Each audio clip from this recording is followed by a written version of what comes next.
ሽም ያንን ዶክተር በዱላ ሲቀጠቅጠው ነበር እንዴ? ቆይ ሁሉ ጊዜ እንደዚህ እየደበደበው የሚኖር ይመስልሻል?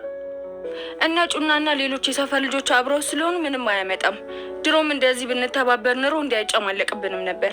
ስልኩ እኮ አይሰራም እንዴ? እስኪ አንቺ ፍረጂ። ሌላ ትልቅ ጭንቀት እያለብኝ እያወቀ ለምንድን ነው ሌላ ጭንቀት የሚጨምርብኝ? ቤዛ እኮ ለእኛ እህታችን ናት። ሳሚ ብቻ ሳይሆን እኛም ልንረዳት ይገባል። በዛ ላይ አሁን ላይ ምን አይነት ሁኔታ ላይ እንዳለች እንኳን ምንም አናውቅም። ቆይ እሺ የኔስ ጭንቀት እንዴ? ቆይ እኔ በቃ ምንም ነገር ብሆን ማንም የሚረዳኝ ሰው የለም ማለት ነው እንዴ? ያ ሽብሮ የተባለ አረመኔ የሆነ ሰውዬ ራሱ አያቴ ሉሲን ወልደሽ ካላመጣሽ እያለ እያስጨነቃት እኮ ነው እንዴ? ቆይ እና እኔ ማንም አይረዳኝም ማለት ነው? እስኪ ንገሪኝ። ቆይ ሀገሩ ላይ ህግ የለም እንዴ? ይሄ ሽብሮ የሚባል ሴጣን ህግ የሚባል ነገር አያግደውም። የለየለት ሽፍታ ነው አልኩሽ እኮ እንዴ። ወይኔ ጉዴ! አያቴ ግን በምን ቀን ነው ለዚህ ሰውዬ ልትድረኝ ቃል የገባችሁ? ምናልባት ልጅ እያላችሁ ቤተሰቦቻችሁ ቃል ተጋባብተው ይሆናል። ድሮ ላይ እንደዚህ ይደረጋል ሲባል ሰምቼ ነበር። እሱማ ድሮ ነበር። አሰላሙ አለይኩም ወራህመቱላሂ ወበረካቱ። ሰላም ጤና ይስጥልን ውድና የተከበራችሁ ቻናሌ ቤተሰቦች እንዴት ናችሁ? ደህና ናችሁ ወይ? ነው ያለው አልሐምዱሊላህ። በያላችሁበት ያለ ረህመትና እዝነት ከእናንተ ጋር አይለይላችኋለሁ። ዛሬ እንግዲህ በቤዛ ክፍል 7 ተመልሼ መጥቻለሁ። ቤዛ እንግዲህ ከጠፋች ቀናቶች ተቆጠራ። ከዛም ያለፈ ሉሲዬም ደግሞ ያኔ ሳሚ ሽማግሌ ሊኮ ነበር አያትየው ለሌላ ሰው ዲሯታል እንደሰማችሁት ነው። ያኔ ቃል ገብታለች ያኔ እንዲያገባት ምናምን ነገር ተባብሏል መሰለኝ። ከዛ በኋላ እንግዳውስ ሳሚ ሽማግሌ በሚል ጊዜ እኔ ለሌላ ሰው ሳልፌ ሰጥቻታለሁ አይሆንም ምናምን ነገር ቢላ ካልክላለች። እንትኖቹ ሽማግሌዎቹ ተመልሷል። ከዛ በኋላ ሳሚ በጭንቀት አብዶ ነበር። ከዛ እንግዲህ ሉሲ ጤላ ጠፍታ መታለች። ነገር ግን ያም ሆኖ መጨረሻ ላይ ቤዛ ያኔ ሉላ የቤዛ እህት ሉላ መሆኗ ታወቀ። ቤዛ እህት መሆኗ ታወቀ።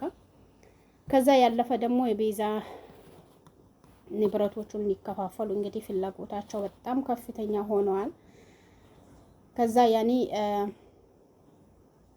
ስታመልጥ መኪና ገጭቷት ነበር ቤዛን። ያኔ መኪና ከገጫች በኋላ ወደ ሙስተሽፋ ገብታ ነበር። ሙስተሽፋም ላይ ደግሞ ኮማ ውስጥ ነው የነበረችው። ከዛ ያለፈ ደግሞ ያ ዶክተር የሚባለው እንግዲህ አፈላልጎ አግኝቷት የሱ ቁጥጥር ስር ነው ያዋላት። ልጅቱ ግን በጣም ታማለች። ቢሆንም ግን እኔ ጋር ነው ያለችው ብሏታል። ከዛ በኋላ ሱራፊልና ማን ነው ዶክተሩ የተደበቀ ምስጢር እንትን ብለዋል። ያኔ ወንድማሞች ናቸው፣ በአባት የሚጨምሩ ናቸው። ከዛ ያለፈ እንግዲህ እስካሁን ድረስ ያኔ አንዴ ሱራፊልን አንዴ ቤዛን ይግደሏት ምናምን ነገር ያለ ነበረው ሁሉ እንትን ብሎ ነበር። ከዛ በኋላ ሉላ እንግዲህ ካሁን በኋላ የእህቴን ወይ የቤተሰቦቼን ሀብት አሳልፊ ለማንም አልሰጥም፣ እህቴ ያለችበትን ግዴታ ማወቅ አለብኝ፣ ሰላቅ አልሰጥም ብላ ነበር። ከዛ እሺ ብሎ ይሄም ተናዶ ወጥቶ ነበር። ተናዶ በወጣበት እንግዳውስ ሄዶ ሱራፊል ጋር ሄዶ ያን ማን ነው ይሄ ዶክተሩ ጋር ሄዶ እንትን ብሏታል። ያኔ አናግሯት ነበር አናግሮት ከዛ በኋላ ዛሬ እንዴት እንትን ሆን ከምናምን ነገር ብሎት ከዛ በጣም ደስ ብሎኛል ከስንት ጊዜ ወንድሜ ብለህ ጠራኸኝ ምናምን ነገር ብሎ ቀባጥሮ ነበር። ከዛ በስተመጨረሻ ሉላ ወደ እንትና ገብታ ነበር።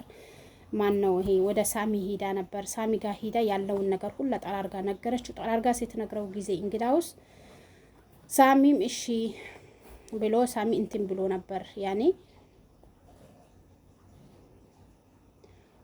አዲስ ፊልም ሊመጣልን ነው ድጋሚ ማለት ነው። ማስታወቂያ እንግዲህ እንዳያችሁት ነው። እንግዲህ ሂዳ ለማን ነው ለሉላ ያኔ ስለ ቤዛ ሉላ ሂዳ ለሳሚ ነግረው ነበር። ሳሚም እንግዲህ ይሄ ነገር ሴራ እንደሆነ መጀመሪያ ማውቀዋለሁ ብሎ ዶክተሩን ሄዶ ቅጥቅጥ አርጎ መጥቶታል። የታለች የት እንዳለች ንገረኝ እኔ ገለሃለሁ ብሎ በስተመጨረሻ እንግዲህ ሳሚ ያኔ ዶክተሩን ነፍሱን ያተረፈችው ማናት? እቺ ሉሲ ናት ማለት ነው። ያፈላለገችው ስትመጣ ጊዜ አጋጣሚ ሲመታው ምንም አልናገረም ሲል እንግዲህ አናቱን ሊለው ሲነሳ እንትና ሉሲ መታ ገላግለው ነበር። እዚህ ጋር እንግዲህ ሌላ ሴራ ያሴሩ ነው ወንድማሞች ሌላ ሴራ ያሴሩ ነው። ያኔ ሉላን አጥምዶ በሀብቱን በአጠቃላይ ወደ ራሳቸው እንዲያደርጉ የተመካከሩ ነው። ከዛ በኋላ ነው እንግዲህ ተመልሶ የመጣው ሱራፊል ማለት ነው የሚለውን እንስማ። ለምንድን ነው ሚናህን ማትለየው? ይኸውልሽ እኔ ሚስቴ ወደ ቤቷ ለመመለስ ጣርኩ እንጂ መቼም ይሁን ከዶክተሩ ጋር አንድ ልሆን አልችልም። ሆኜም አላውቅም። እኔ አንተ መቼም አላምንህም ሱራፊል። እንግዲያውስ ያ ዶክተር ስንት የመግደል ሙከራ እንዳደረገብኝ ሂጂና እነሳሚ ጠይቂያቸው።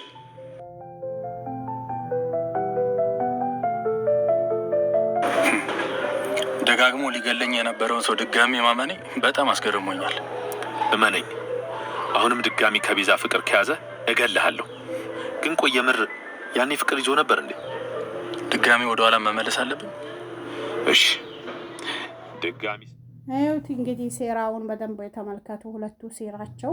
ነገር ግን ሳሚ ብቻው ይበቃቸዋል። ያኔ ሳሚ አጠገቡ ላይ ባሉት በልጆች ያኔ ልጆቹ ያኔ ማለት ጓደኞቹ አብሮ አደጎቹ ምናምን ነገር ከሱ ጋር ይበቃቸዋል። ምክንያቱም ከዚህ በፊት የዶክተርንም እንግዲህ እንደዚህ አድርጎ የቀጠቀጡት እነ ሳሚ ናቸው።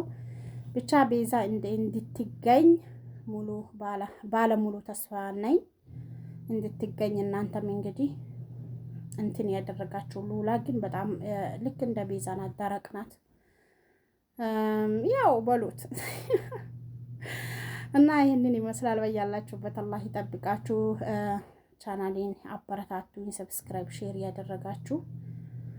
ሱራፊል እንግዲህ ተጸጸተ ነው። ምክንያቱም ጤላው ስለተነሳች መሰለኝ በጣም ተናዷል። ያኔ ያሰበውን ሁሉ አላገኘም። በዛ ምክንያት እንትን የሆነ ነው። ቤዛ ሌሊቱን ሙሉ ስንፈልጋት ብናድርም አንድም ፍቺ እንኳን ልናገኝ አልቻልንም። ግን ዶክተሩ እንዳገኛት እርግጠኛ ነው? ሉላ እኮ ራሷ እኮ ነች ቤት ድረስ መታ የነገረችኝ። ሱራፌልና ያ ሮቤል አብረው እየሰሩ ነው አለችኝ።